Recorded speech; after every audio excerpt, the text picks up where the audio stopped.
Welcome back to the GSMC Baseball Podcast. We're moving into our fourth segment, which is going to be talking about, again, my All-Star Ballot, updating it. I did do a segment on it like a few weeks ago, but I did want to update it with injuries happening and just performance happening as well. So, yeah, I want to apologize, by the way, from the last segment. If you were watching, there might have been a weird cut at the end.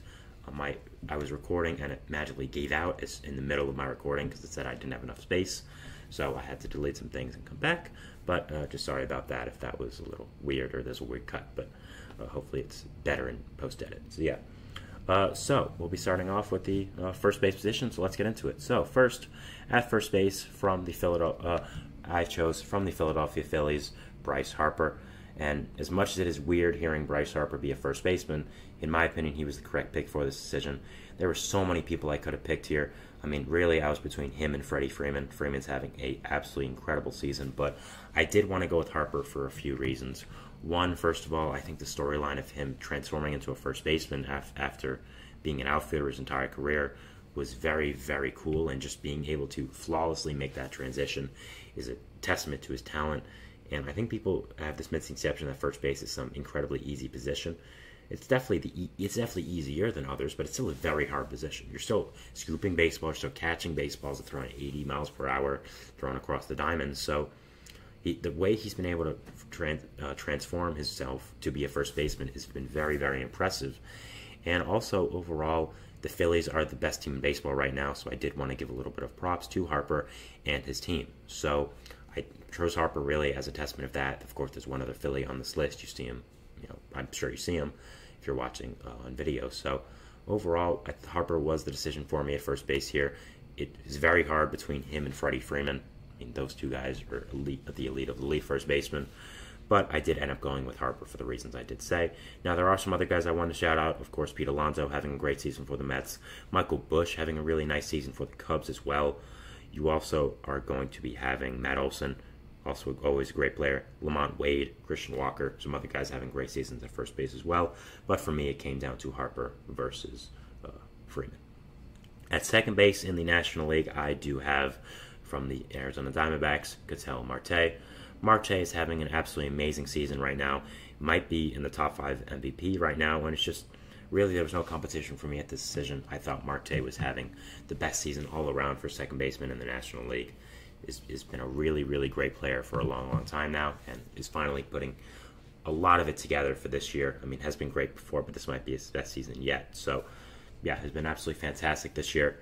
Was easily the choice for me at second base. I, again, didn't really think there was anyone close. Luis Arias, of course, having a really good season. Ozzie Albies as well, but both those guys I didn't think came close to the season that Marte is having.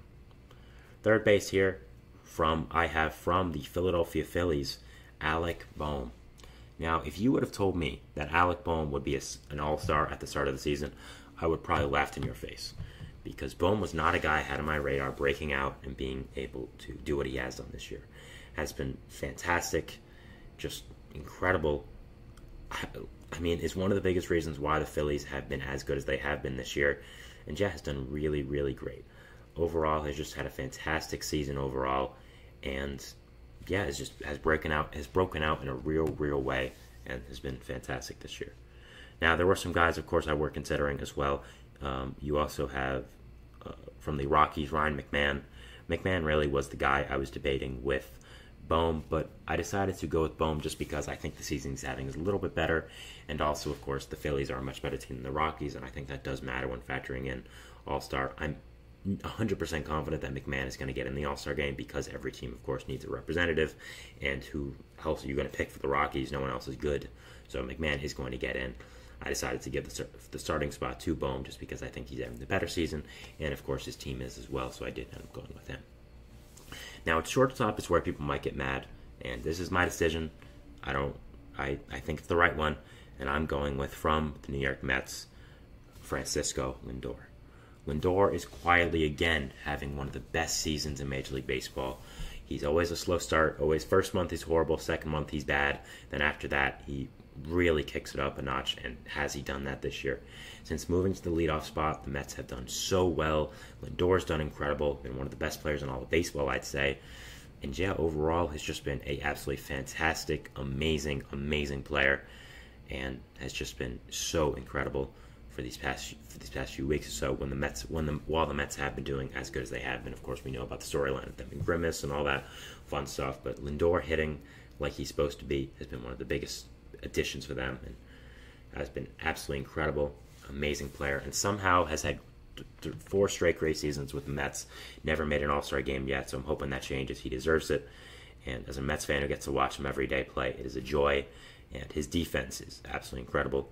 Of course, this easily would have gone to Mookie Betts, but he is now going to be hurt for a significant amount of time, so I think Lindor is the second best option. Also, looking here, I would have C.J. Abrams as another guy I was debating. Ellie De La Cruz also being fantastic.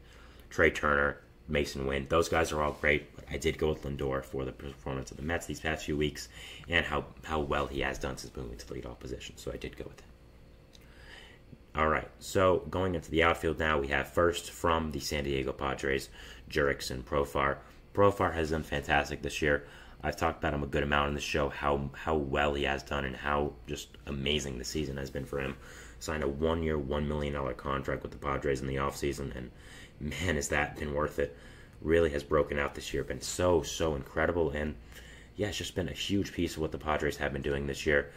Has been so fantastic, and yeah, I don't know what to say about him. He's had an insane season for a guy of his caliber. It's just been so incredible to watch, and yeah, I wanted to give some love to him here. I had him as my first outfield pick in the last ballot as well, and I'm continuing to have that. Next here we have someone I did not pick, 2 guys I did not pick as well for the outfield. First, from the San Francisco Giants, Heliot Ramos. Ramos has been fantastic this year and has really gone under the radar because of the Giants' performance. In a team that lacks big bats, Ramos has really transformed himself into one and has been so great. I mean, really has been fantastic for them this year. Was a top prospect for a little while with them. Really never lived up to his pedigree as that, but has done, again, really just fantastic this year and has done really great. So I wanted to give some shout outs to him. I wanted to put him on this ballot, and I think he's had an amazing season, and I think he definitely deserves this placement here. Has been very good, and yeah, overall I think this placement is very earned for Ramos and has had an amazing season for the Giants this year. Next up, we have from the Milwaukee Brewers, the last outfield spot, Christian Yelich. Yelich had a great season this year. I almost had him on my ballot last time, but was hurt for a little bit of the year, so I wanted to give him more playing time to see if he would sustain this to put him on the ballot. He did, and he is my pick here for the third outfield spot. I think he's been fantastic, and yeah, he deserves this placement here. Has been very good. Now, I wanted to give some shout-outs to some other guys here for the outfield position for the National League. Some other guys who have been doing very well. I wanted to give a shout-out to Jazz Chisholm. Is having a solid season. Brendan Donovan, as well as has had a solid season. Teoscar Hernandez is someone I really wanted to get involved here, but I did not unfortunately find a place for him, but still is doing very well. Brandon Marsh having a really good season. Brandon Nimmo, Jake McCarthy, Jackson Merrill, Andy Pages, Brian Reynolds, great season. Spencer Steer, Seiya Suzuki, Tatis, of course, before he got hurt, would have been one of the picks. So overall, a lot of talented outfield position, a lot of talented players at the outfield position, but I did end up going with these 3 for this. Catching position for the National League, I have William Contreras. Contreras has had an amazing season for the Brewers since coming over in that trade from the Braves a few years ago. Has been just such an amazing player for this Brewers team. He's having an incredible offensive season this year. Has been so good, and yeah, overall has been really fantastic, and a big part of why the Brewers are first place in the NL Central right now. Some other guys I was close to picking for this were Francisco Alvarez, just didn't have enough time. Patrick Bailey, who I thought has been absolutely fantastic this year. Wilson Contreras, his brother, but of course has also been injured this year. Elias Diaz has also been good. Will Smith has also been good, but I did end up going with William Contreras. Now, the National League DH, you see who it is on the screen, from the Los Angeles Dodgers. It's Ohtani. You may think that was an easy decision, and as much as it was hard because I wanted to get Marcell Ozuna in there. Has been so incredibly fantastic for this Braves team, but I just think Ohtani's having a better season. And yeah, but Ozuna still having an amazing season. I'm sure we all know how well he's been doing for this Braves team. Is one of the big reasons why they've stayed afloat in this stretch of having no Acuna and having no Strider. So yeah, wanted to give a shout out to him. So we'll be going over the ballot again. First, from first base position from the Philadelphia Phillies, Bryce Harper. Second base from the Arizona Diamondbacks, Ketel Marte. Third base from the Philadelphia Phillies, Alec Boehm. Shortstop from the New York Mets, Francisco Lindor. Outfield from the San Diego Padres, Jurickson Profar. Outfield from the San Francisco Giants, Heliot Ramos. Outfield from the Milwaukee Brewers, Christian Yelich. Catcher from the Milwaukee Brewers, William Contreras. And DH from the Los Angeles Dodgers, Shohei Ohtani. So yeah, that is our fourth segment here, talking about my NL All-Star Ballot. Wanted to give an update on that.